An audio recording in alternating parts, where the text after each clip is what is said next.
What's going on, guys? MuneyKei here. I know it's been a while, but I was in the middle of moving, so now I'm back and I have a fun little video for you guys. So I'm going over the Warframe Mirage, but I do not have a steel path build for you guys today. Matter of fact, I more or less have a Warframe video on a Sanctuary Onslaught Mirage build. So I'm gonna pause this real quick and go over her abilities quick. She has a passive that sliding lasts 85% longer, and acrobatic maneuvers are 50% faster. I personally don't think this one's too impressive for a passive. Hall of Mirrors, you basically make a bunch of clones, and all clones, I believe, will melee, a few melee, and some of them, I believe 2 of them will actually shoot. I can't remember the actual details of Hall of Mirrors.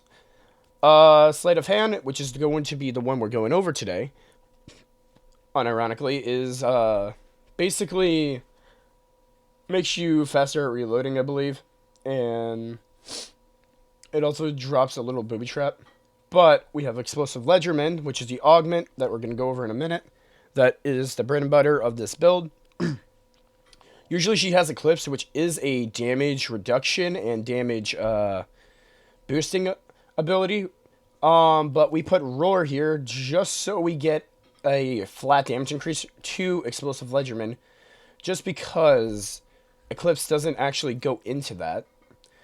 Prism, we're not going to use it. I know this is actually how you make a Steel Path Mirage build, usually, but yeah. We're going to go right into the build section after I show you how to use it.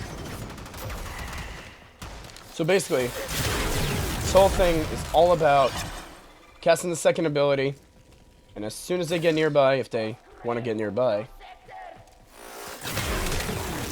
these guys are making me look bad. There we go. As you see, I don't even have to really look at them, and they will die, which is great. Let me just cast this again. I'll kill the enemies down there quick. And if I press the second ability, doesn't matter how far away they were right now. Yeah, as you can see, perfect. So as you can see, they're just going to instantly die there. I do have them at level 10, I know. So this isn't going to be exactly the thing I need it to be. But at the same time, it ain't going to be too bad to kill all these enemies. But yeah, as you can see, perfect amount of orbs there.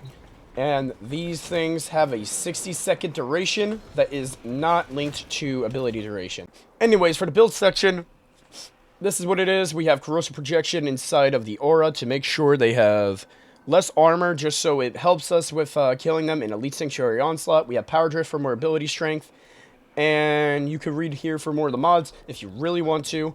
I have Energy Nexus and Archon Stretch, mainly because our ability from Explosive Ledgerman will also have a chance to make it an electric proc, which shouldn't immediately kill them, but that will then make us get 2 energy per second over 5 seconds with Energy Nexus, which will then basically make us have lots and lots of energy regain.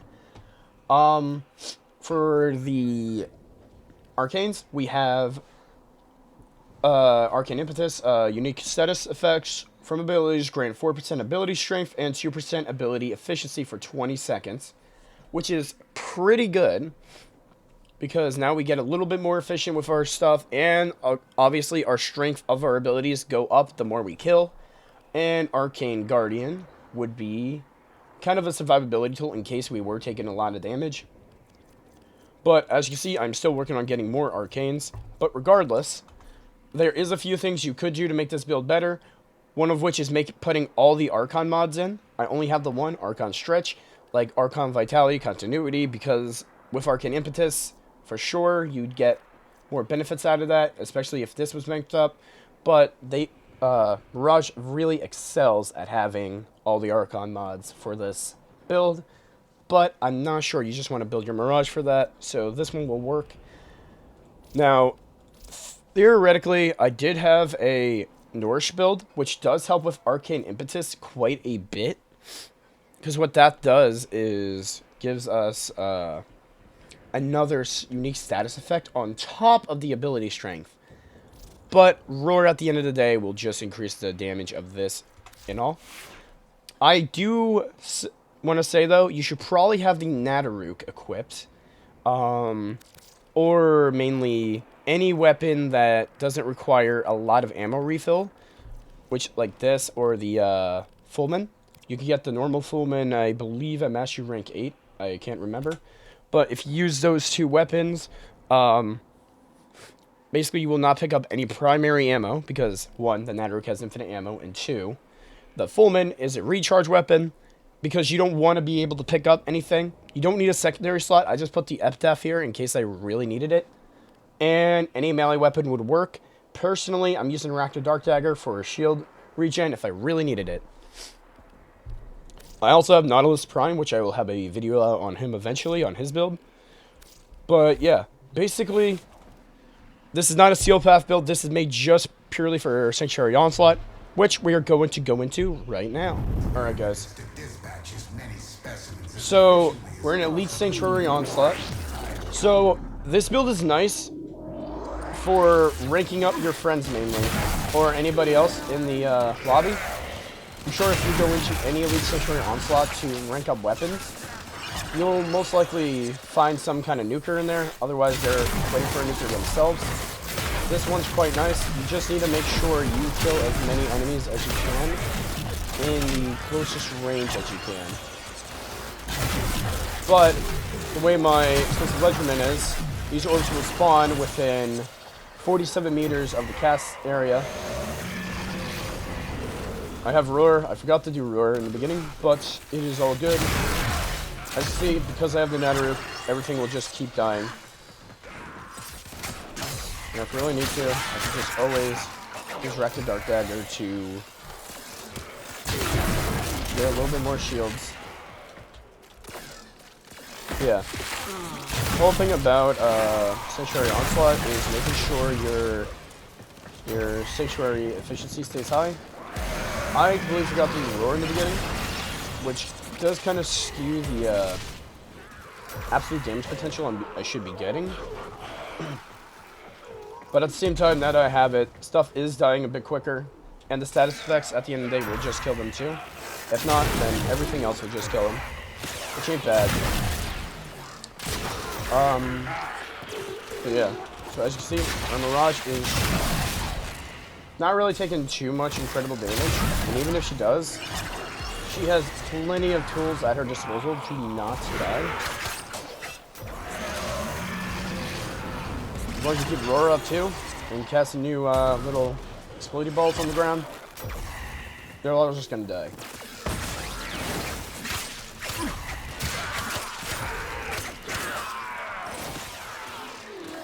Personally though, I do like the Reactive Dark Dagger, just because it does help out with the survivability a lot.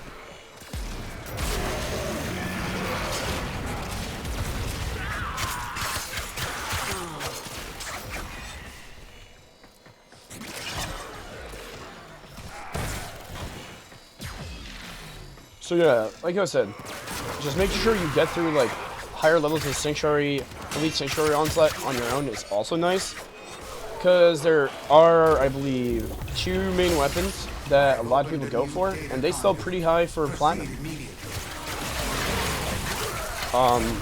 It is the Lado Vandal and the Breton Vandal. Basically, these weapons will be like 300 to 400 Platinum each. But I'm going to quickly go through the portal, because I am going to show you one more time how good this is. How to properly do this, I should say. So, start off with a Roar.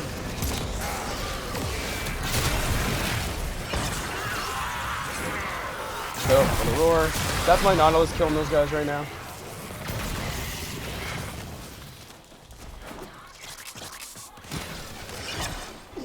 That Arcane Guardian is actually very sick, because I just put that on my build today.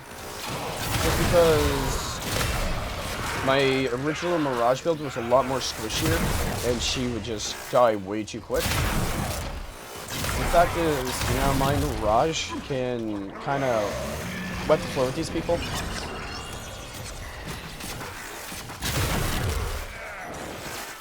Now, personally,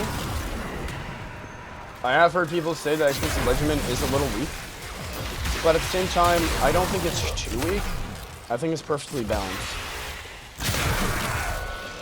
In a way. Like, yes, it is kind of weak because you're not going to kill Steel Path enemies with it, but that's kind of good because you do not want them to, you know, just kill you immediately. But you don't want the ability just to be the crutch, because if these Explosive Regiment things would just kill everything immediately, you would probably be kind of upset, because you're not going to have anybody else that you're going to have on your team besides the Mirage, who's nuking everything. Then again, though, Mirage does have many builds on her, which I do like. Most Warframes do.